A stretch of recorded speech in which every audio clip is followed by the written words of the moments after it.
The Ashwood Project, Episode 1. Written by Rain Hall. This equipment is janky. Please work. Testing. 1, 2, 3. File name.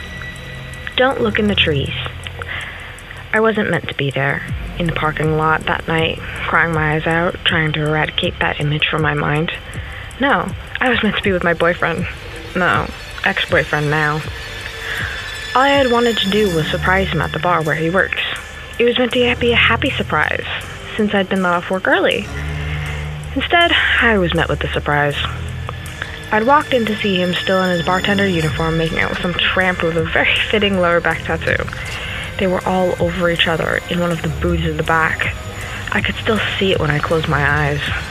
I almost puked at the sight of the two. The bar had gotten really quiet, and he probably saw me running out. I heard him call after me as I climbed into my precious car. The shouting only stopped when I had driven out of earshot. His awful, screechy, whining voice. The rain was coming down hard, drumming against the roof of my black 1967 Chevy Impala. I was the only one in that vehicle, a 17-year-old girl sobbing in the back seat, while I was curled up in a fluffy black blanket. The weather felt lethargic. I was shaking. The drumming against the roof and the periodic thrumming of the thunder soothed and covered up the sounds of my sobbing, but not quite enough. I'd parked in the corner of a parking lot, just outside a trail entrance in Aroostook, New Brunswick.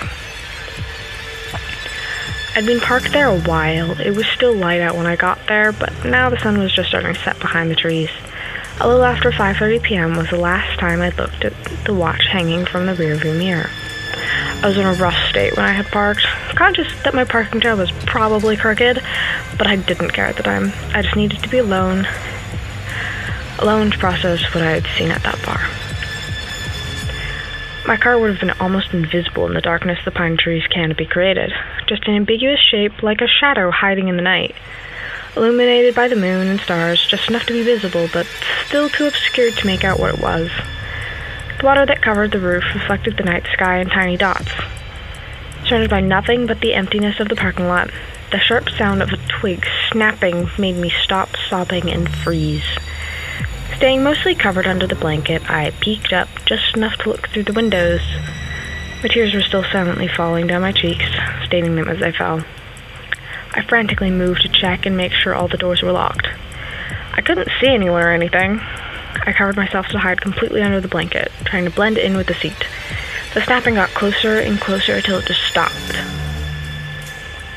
I'd convinced myself it was just an animal until whistling took its place. The whistling, just like the snapping, got closer and closer till it was right outside. Then it stopped. This pattern repeated itself a few times. I was frozen. I wasn't even shaking anymore. My body was dead still.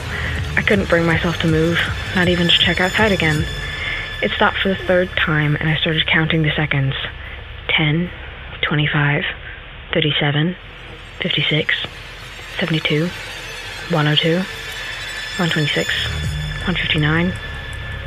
The silence lasted long enough that I finally once again peeked up and looked around, but there was no one. There was nothing around me. The shaking returned full force with a vengeance, except my eyes were dry of tears. Help! The scream was a bit distant, but distorted. It sounded wrong. Like it'd been put through a filter, like the scream was meant to sound human, but whatever was making the sound was only mimicking a human scream. I peeked up again, and that time I could see something. I squinted and saw a shape in the lot 30 feet from my car, but it didn't look right.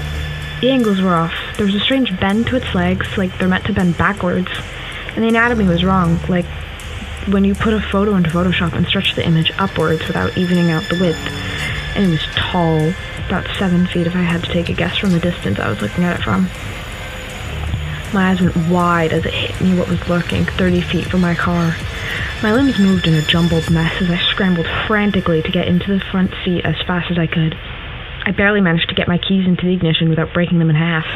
I turned the keys to start the engine. Nothing happened. I did it again. The shaking was making it difficult. Nothing happened. The urge to look out the window again creeped up on me, only to see how far away it was, but I resisted, not wanting to know just how much time I had left. Aurora. I felt every muscle in my body go stiff at the sound.